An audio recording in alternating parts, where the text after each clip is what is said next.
In 1954, Warner Brothers released a monster movie so terrifying that audiences literally screamed in theaters. A film where the monsters weren't aliens or dinosaurs, but something far more unsettling: giant radioactive ants. Them. Didn't just scare moviegoers, it invented an entire genre and changed Hollywood forever. Let's dig into 15 facts that reveal why Them remains the king of creature features. Number 1. The first big bug movie in history. Before Them, Hollywood monsters were vampires, werewolves, or space invaders. But in 1954, Warner Brothers took a gamble on something America had never seen: insects as the apocalypse. Director Gordon Douglas transformed everyday ants into 12-foot killing machines, creating cinema's first giant creature subgenre. This wasn't just another B-movie gimmick. The film's massive success proved that audiences craved new kinds of monsters, ones born from modern fears, not ancient legends. Within 2 years, theaters were swarming with oversized tarantulas, praying mantises, and spiders. Even Godzilla's American popularity owes a debt to them, proving that big bug mayhem could pack theaters. Without this film, the entire landscape of 1950s monster cinema would look completely different. Number 2. Born from the atomic age panic. Them hit theaters less than 10 years after atomic bombs leveled Hiroshima and Nagasaki. America wasn't just afraid of nuclear war. People genuinely feared what radiation might do to the natural world. Newspapers ran stories about mutations near test sites. Scientists warned about genetic damage. The film tapped directly into that terror. Its opening crawl didn't need to explain the premise. Audiences already understood the threat. Nuclear testing in the desert creates monstrous ants that threaten humanity. It was science fiction that felt dangerously close to science fact. The film's genius was making the unthinkable visual. Those ants represented every Cold War nightmare: invisible danger, government secrets, and consequences that couldn't be undone. When Dr. Medford warns that these creatures could destroy civilization, 1954 audiences believed every word. Number 3. It was supposed to be in 3D and color. Here's where Hollywood economics changed everything. Warner Brothers originally shot them, using expensive 3D cameras and gorgeous Technicolor film stock. The studio wanted audiences reaching for their seats when giant mandibles lunged at the screen. But weeks before release, executives panicked about costs. 3D required special theater equipment. Color processing was expensive, so they made a brutal call: strip out the 3D, convert everything to black and white, and pray audiences wouldn't care. That decision accidentally created movie magic. The black and white cinematography gave Them a documentary-like realism that color would have destroyed. The shadows in the LA storm drains became genuinely menacing. The ants looked less like special effects and more like actual threats. Critics praised the film's gritty authenticity. Audiences found it scarier than expected. Sometimes the best artistic choices happen because someone ran out of money. Number 4. The ant screams were elephant sounds. That bone-chilling metallic screech, the sound that still haunts viewers 70 years later, came from one of Hollywood's wildest sound experiments. The audio team knew regular insect sounds wouldn't work at giant scale. They needed something alien, something that would make spines tingle. So sound engineer William Mueller started mixing animal recordings like a mad scientist. He took elephant trumpets, recorded them, then played them backward. He layered in bird calls slowed to quarter speed. He added metallic scraping sounds from train brakes. The result? Pure nightmare fuel. That chittering, mechanical scream didn't sound like any creature on Earth, which made it perfect for radioactive monsters. Theater owners reported audience members covering their ears during attack scenes. The sound design was so effective that every giant bug movie afterward tried to copy it. Number 5. The first scene terrified 1,950 seconds audiences. The movie opens with a gut punch that no one expected from a monster movie. A little girl wanders the New Mexico desert alone, barefoot, clutching a broken doll. She's completely mute, eyes vacant with trauma. No music plays, just wind and silence. When police approach, she doesn't respond, she's catatonic. This wasn't how sci-fi films started in 1954. Audiences expected rocket ships or laboratory explosions. Instead, they got psychological horror. Director Gordon Douglas deliberately crafted those opening minutes to feel wrong, to make people uncomfortable before showing a single ant. The genius was in what it implied. Something so horrifying happened to this child that her mind shut down completely. When we finally discover her entire trailer park was massacred, the build-up makes it devastating. Critics called it disturbingly adult for a creature feature. That opening scene elevated them, from simple monster flick to legitimate thriller. Number 6. The ants were full-size animatronics. Forget miniatures or camera tricks, the ants in the movie were massive practical effects that required serious engineering. Each mechanical monster measured over 12 feet from mandibles to abdomen, constructed from steel frames, fiberglass shells, and hydraulic systems. Inside these beasts, puppeteers operated controls for the legs, antennae, and those terrifying moving mandibles. The ants weighed so much that crew members had to position them on set using forklifts between takes. Actor James Whitmore recalled being genuinely intimidated filming close-ups with these machines. They looked alarmingly real up close. The production built multiple ants for different shots. Close-up models with detailed movement, wide-shot versions for background, and even lightweight versions for the actors to fight safely.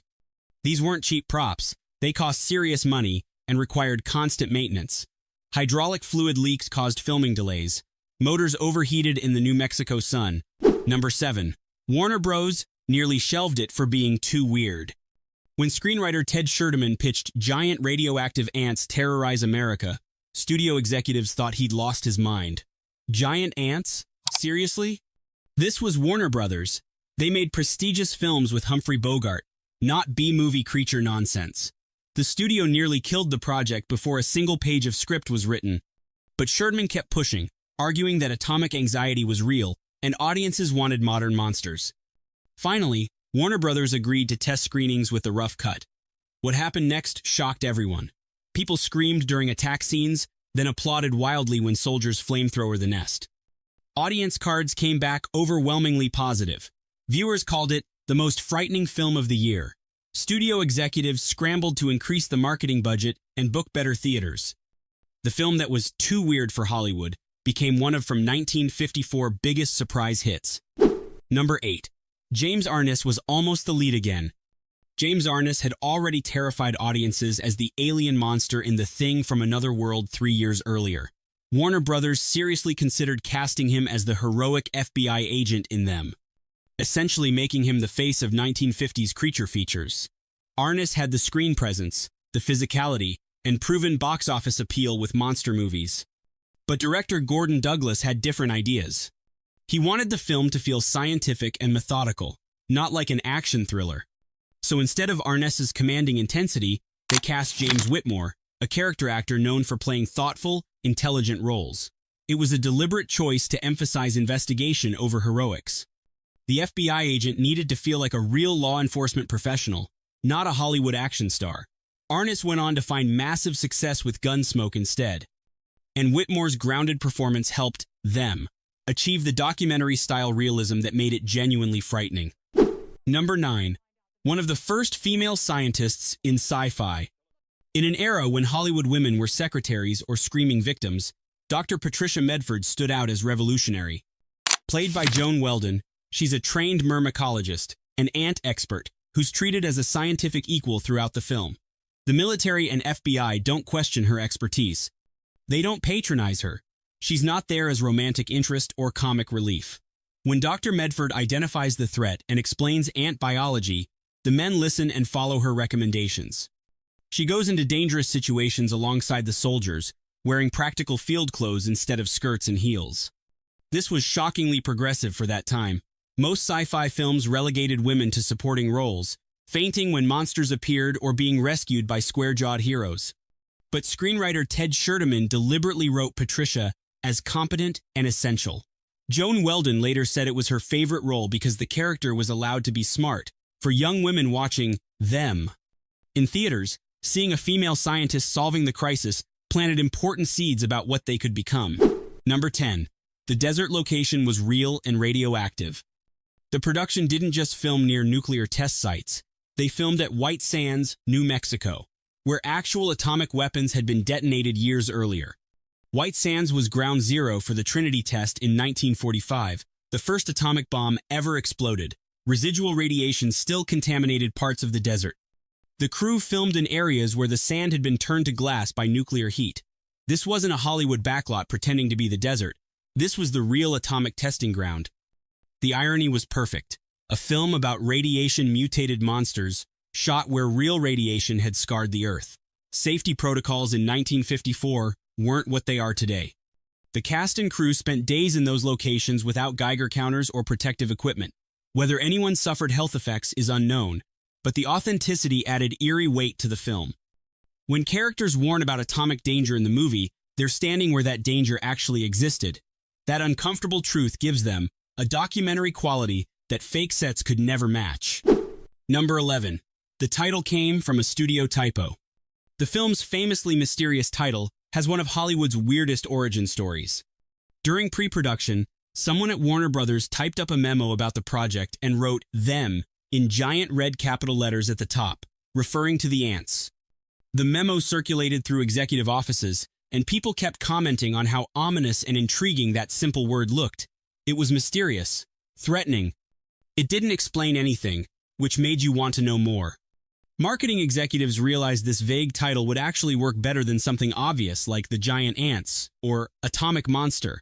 The ambiguity created curiosity. When people saw theater marquees reading simply "them," they'd stop and ask, "Them who? Them what?"